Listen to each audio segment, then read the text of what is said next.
Hi friends, good morning. मैं M.K. Yadav, दीपक मार्गदर्शन coaching centre पथरघाट से आप लोगों के बीच आज जो है 10th के वर्णिका हिंदी का जो है पूरा ऑब्जेक्टिव क्वेश्चन को लेकर के आया हूँ। इससे पहले मैं वर्णिका हिंदी का जो है पूरा कहानी का जो है पांचों कहानी का ऑब्जेक्टिव, सब्जेक्टिव और सारांश जो है पीछे 5 वीडियो में बता चुके हैं। ये मेरा छठा वीडियो है। इसमें जो है वर्णिका से जितना भी ऑब्जेक्टिव क्वेश्चन बनेगा उसको जो है आज हम देखेंगे। तो हम स्टार्ट करते हैं। पहला क्वेश्चन है कि दही वाली मंगमा कहानी को किसने लिखा। आपसे ये पूछेगा। मेरे पास उतना व्यवस्था नहीं होने के कारण क्वेश्चन मुंह से बोलेंगे और आंसर जो है आपको बोर्ड पर लिखा हुआ रहेगा। तो पहला क्वेश्चन इस तरह से पूछेगा कि दही वाली मंगमा कहानी को किसने लिखा है। तो दही वाली मंगमा कहानी को श्रीनिवास ने लिखा है। दूसरा क्वेश्चन है आपको कि दही वाली मंगमा कहानी किस भाषा से अनुदित है। तो दही वाली मंगमा कहानी जो है आपको कन्नड़ भाषा से अनुदित है। तीसरा क्वेश्चन आपको है कि दही वाली मंगमा कहानी जो है इसका अनुवाद जो है हिंदी में किसने किया। तो दही वाली मंगमा कहानी का हिंदी में अनुवाद जो है बी आर नारायण ने किया। हिंदी में इसका रूपांतरण जो है अनुवाद जो है बी आर नारायण ने किया। चौथा क्वेश्चन आपको इस तरह से पूछेगा कि दही वाली मंगमा कहानी में मंगमा जो है कहाँ दही बेचती थी। मंगमा किस शहर में दही बेचती थी। मंगमा जो है बेंगलुरु शहर में जो है दही बेचने का काम करती थी। मंगमा जो है बेंगलुरु शहर में दही बेचने का काम करती थी। नेक्स्ट क्वेश्चन इस तरह से पूछेगा कि मंगमा के बहू का नाम जो है क्या थी। तो मंगमा के बहू का नाम जो है नजम्मा थी। नेक्स्ट क्वेश्चन पूछेगा कि मंगमा और नजम्मा में ज्यादा बुद्धिमान कौन था, ज्यादा बुद्धिमान कौन थी। तो नजम्मा जो है मंगमा की बहू ये ज्यादा बुद्धिमान थी, ये ज्यादा चतुर थी, ये ज्यादा नजम्मा जो है ज्यादा चालाक थी। नेक्स्ट क्वेश्चन इस तरह से पूछेगा कि रंगप्पा कौन था। तो रंगप्पा जो है बदमाश था, लंपट था, जुआरी था। ये क्वेश्चन जब पूछेगा तो आपको ये तीनों चीज जो है बदमाश, लंपट, जुआरी रहेगा। और चौथा ऑप्शन जो आपको रहेगा इनमें से सभी। तो इनमें से सभी को सेलेक्ट करना है। ये क्वेश्चन आपको बार बार पूछा जाता है, शायद अब की बार भी पूछ दे। नेक्स्ट क्वेश्चन है, बोलेगा कि दही वाली मंगमा कहानी का प्रमुख पात्र जो है कौन है। दही वाली मंगमा कहानी का प्रमुख पात्र जो है मंगमा है। मंगमा है। ये कहानी मंगमा पर जो है आधारित है।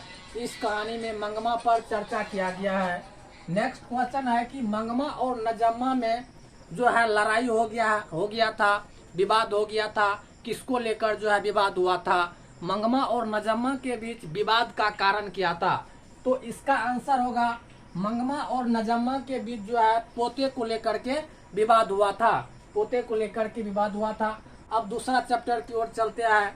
ढाते विश्वास कहानी को किसने लिखा। तो ढाते विश्वास कहानी को सात कौड़ी होता जो है लिखे हैं। अब इसका पूछेगा कि ढाते विश्वास कहानी किस भाषा से जो है अनुदित है। तो ढाते विश्वास कहानी उड़िया भाषा से अनुदित है। पूछेगा कि ढाते विश्वास कहानी का जो हिंदी में अनुवाद किसने किया। तो ढाते विश्वास कहानी का हिंदी में अनुवाद राजेंद्र प्रसाद मिश्र ने किए हैं। पूछेगा कि ढाते विश्वास कहानी का प्रमुख पात्र जो है कौन है। तो ढाते विश्वास कहानी का प्रमुख पात्र जो है लक्ष्मी है। पूछेगा कि लक्ष्मी के पति का नाम क्या था। तो लक्ष्मी के पति का नाम जो है लक्ष्मण था। और जो है लक्ष्मण कहाँ पर काम करता था। तो लक्ष्मण जो है कलकत्ता में काम करता था। पूछेगा कि लक्ष्मी कहाँ काम करती थी। तो लक्ष्मी जो है तहसीलदार के यहाँ जो है काम करती थी। पूछेगा कि लक्ष्मी के जो है कितने पुत्र थे। तो लक्ष्मी के 2 पुत्र थे।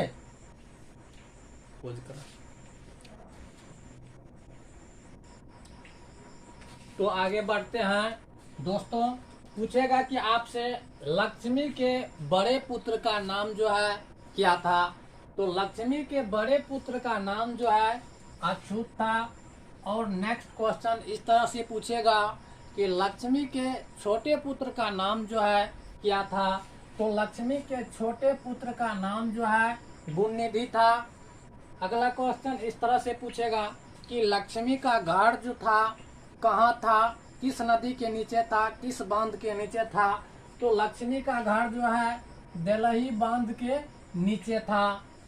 नेक्स्ट क्वेश्चन इस तरह से पूछेगा कि लक्ष्मी के पूर्वज जो है लक्ष्मी के लिए कितना जमीन छोड़ करके गए थे। तो लक्ष्मी के पूर्वज लक्ष्मी के लिए 1 बीघा जमीन जो है 1 बीघा जमीन छोड़ करके गए थे। नेक्स्ट क्वेश्चन इस तरह से पूछेगा कि माँ कहानी के लेखक जो है कहानीकार जो है कौन है। तो माँ कहानी को ईश्वर पेटलीकर जी ने लिखा है। नेक्स्ट क्वेश्चन पूछेगा कि माँ कहानी को हिंदी में रूपांतरण किसने किया। तो माँ कहानी को हिंदी में रूपांतरण जो है हिंदी में अनुवाद जो है इसका गोपाल दास नागर ने किया। पूछेगा कि माँ कहानी किस भाषा से अनुदित है।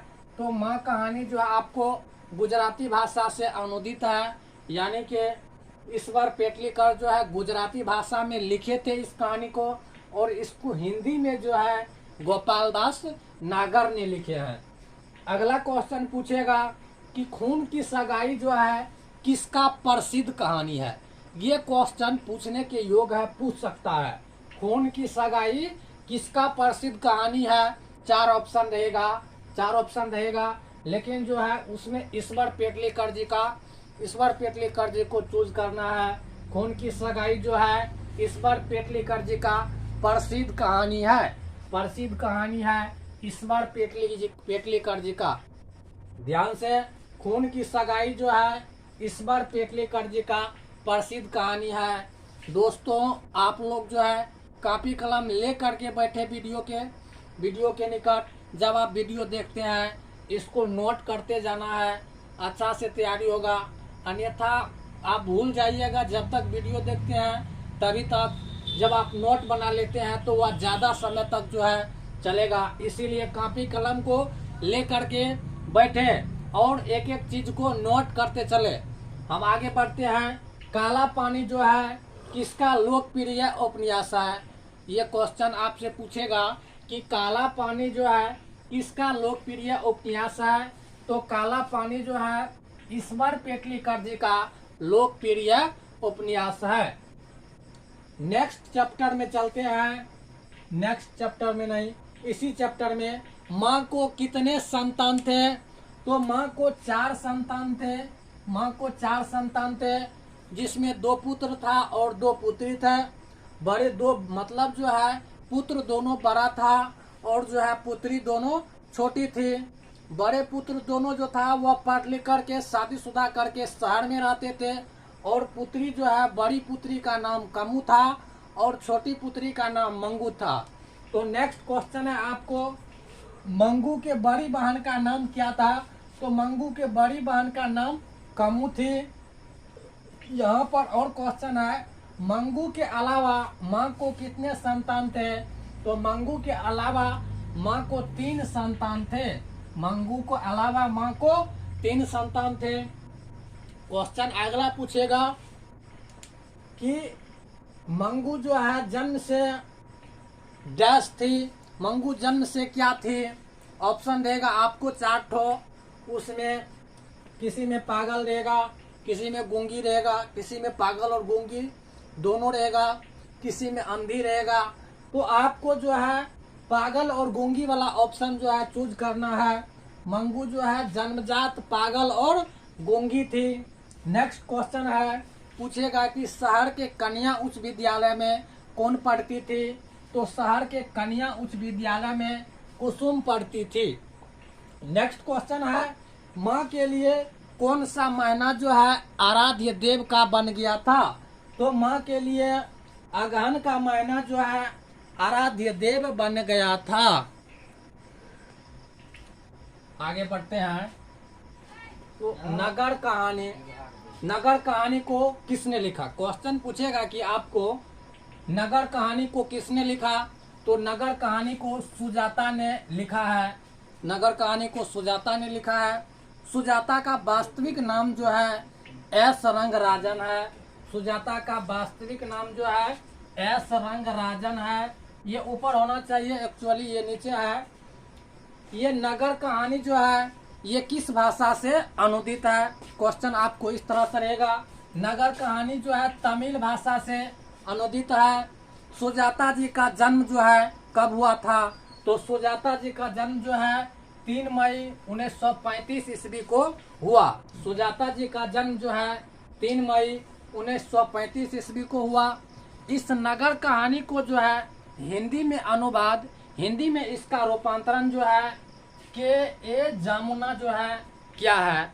क्वेश्चन पूछेगा आपको कि नगर कहानी का जो है हिंदी में अनुवाद किसने किया?